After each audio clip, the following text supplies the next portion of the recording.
Dice Mateo capítulo 5, versículo 1. Viendo la multitud, Jesús subió al monte y sentándose, vinieron a él sus discípulos. Nunca leas este texto a las apuradas. Te podés perder un detalle importantísimo, fundamental diría, más en este tiempo donde necesitamos sosiego, paz y tranquilidad. Mateo no escribió lo que solemos pensar habitualmente, que Jesús vio a las multitudes y se metió en medio de ellos y sanó sus dolencias. Otros piensan que cuando vio a las multitudes los sentó y comenzó a enseñarles. En otras ocasiones hizo eso, pero esta vez no. Presta atención. Antes de dirigirse a las masas, se fue a la montaña, dice la palabra. Antes de que los discípulos se encontrasen con las multitudes, se encontraron con Cristo. Y antes de enfrentarse a la gente, les enseñó las bienaventuranzas, que eran sal y luz, que debían estar en paz con la gente, que debían amar al prójimo. Fue una clase magistral la que recibieron en el monte, para después descender en el capítulo 8 y recién ver cosas sobrenaturales y multitudes.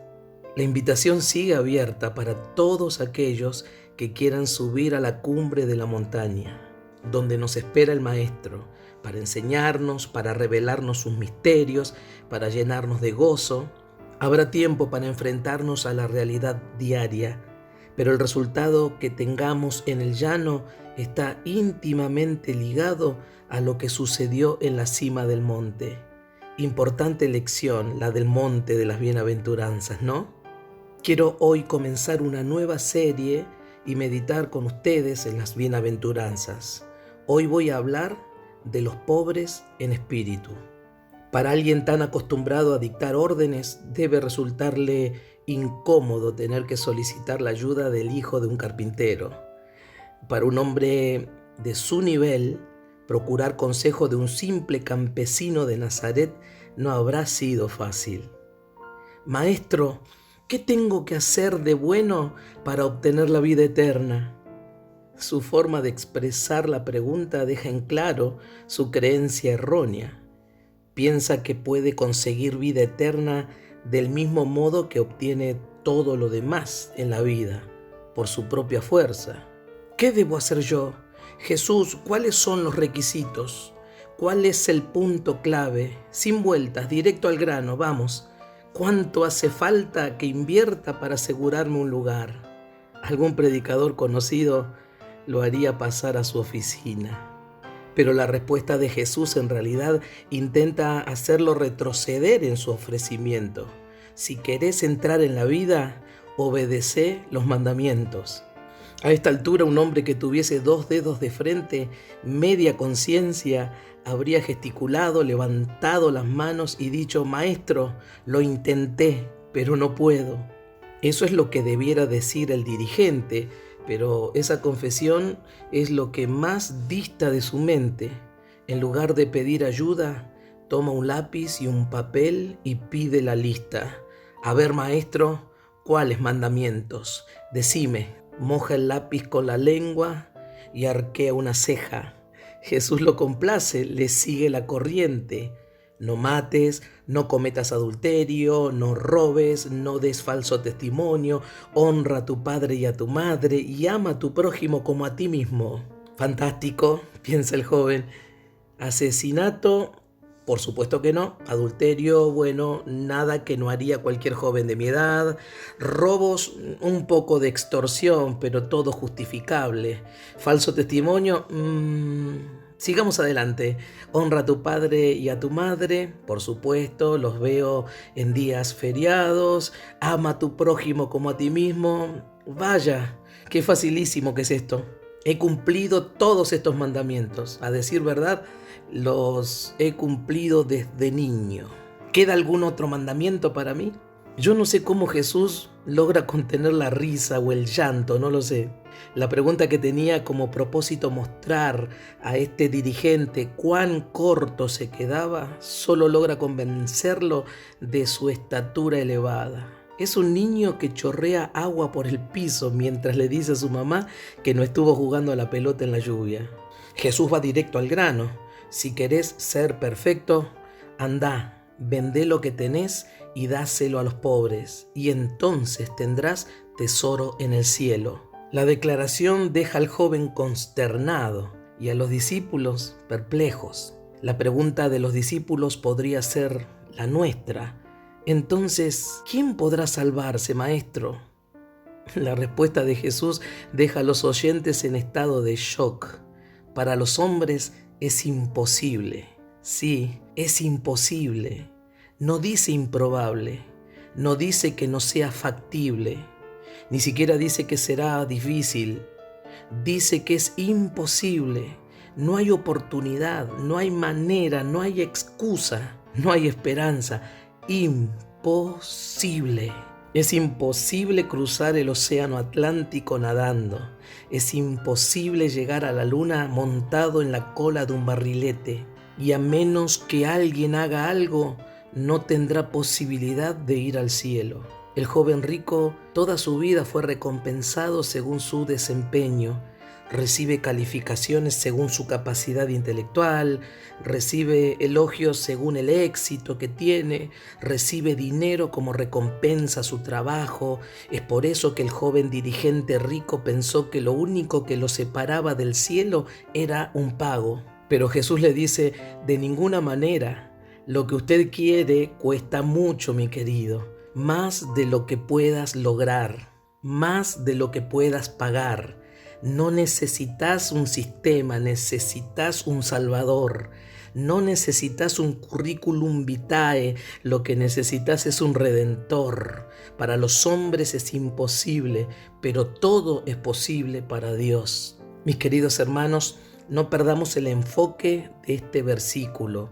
No podemos salvarnos a nosotros mismos. No podemos hacerlo por medio de rituales, no podemos hacerlo por medio de una doctrina correcta, no podemos hacerlo por medio de una devoción adecuada ni por la liturgia, no podemos hacerlo por medio de lo que sentimos o hacemos. El punto que destaca Jesús es claro, es imposible que los seres humanos se salven a sí mismos. No era el dinero lo que estorbaba al joven rico, era su autosuficiencia. No eran las posesiones, era la pompa. No eran las grandes cantidades de billetes, era la cabeza inflada. Cuán difícil es para un rico entrar en el reino de los cielos. No solo los ricos tienen dificultad, también los educados, los fuertes, los de buen parecer, los populares, los religiosos. También esa dificultad la tenés vos, la tengo yo, si pensamos que por nuestra piedad o poder estamos aptos como candidatos para el reino. Si te cuesta digerir lo que dijo Jesús al joven rico, entonces la descripción que hace Jesús del día del juicio final se te atorará en la garganta. Es una imagen profética del día final. Muchos dirán en aquel día, Señor, Señor, ¿no profetizamos en tu nombre y en tu nombre expulsamos demonios e hicimos muchos milagros? Fíjate que esta gente está delante del trono de Dios jactándose de sí misma. La gran trompeta ya sonó, sin embargo ellos siguen tocando las suyas. En lugar de cantar alabanzas a Dios, cantan las propias. En lugar de adorar a Dios, leen su propio currículum. Cuando debieran estar mudos, hablan. Estando en presencia misma del Rey, se jactan de ellos mismos. ¿Qué cosa es peor, su arrogancia o su ceguera? Uno no impresiona a los oficiales de la NASA con un avión de papel. Uno no declara ser igual a Einstein porque puede escribir H2O. Y por cierto, uno no se jacta de su bondad en la presencia del perfecto.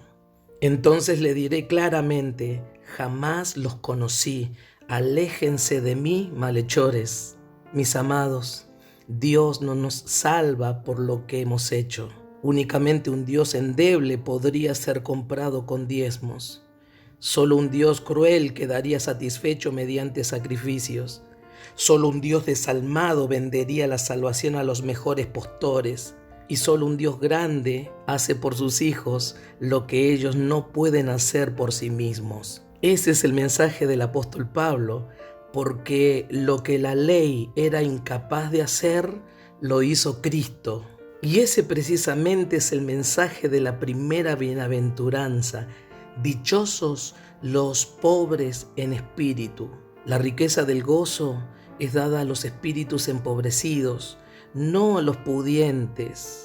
El deleite de Dios se recibe al rendirse, no se otorga al conquistar. El primer paso hacia el gozo es un pedido de ayuda, un reconocimiento de nuestra insuficiencia, una aceptación de escasez interior. Los que experimentan la presencia de Dios primero declararon quiebra espiritual y están conscientes de su crisis interior. Sus alacenas están peladas, sus bolsillos están vacíos, sus alternativas se fueron. Hace mucho que dejaron de exigir justicia, al contrario, suplican misericordia. No se jactan, ruegan, le piden a Dios que haga por ellos lo que no pueden hacer sin Él. Pudieron ver cuán santo es Dios y cuán pecadores son ellos, y están de acuerdo con la declaración de Jesús: la salvación es imposible.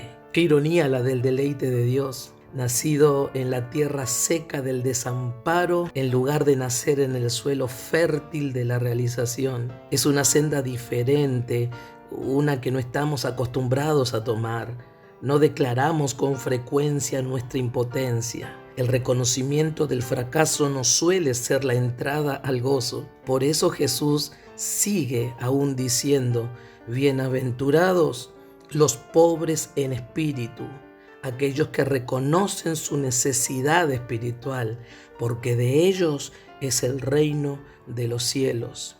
El apóstol Pablo, escribiéndole a los Efesios en el capítulo 2, versículos 4 y 5, dice lo siguiente: pero Dios, que es rico en misericordia, por su gran amor con que nos amó, aun estando nosotros muertos en pecados, nos dio vida juntamente con Cristo.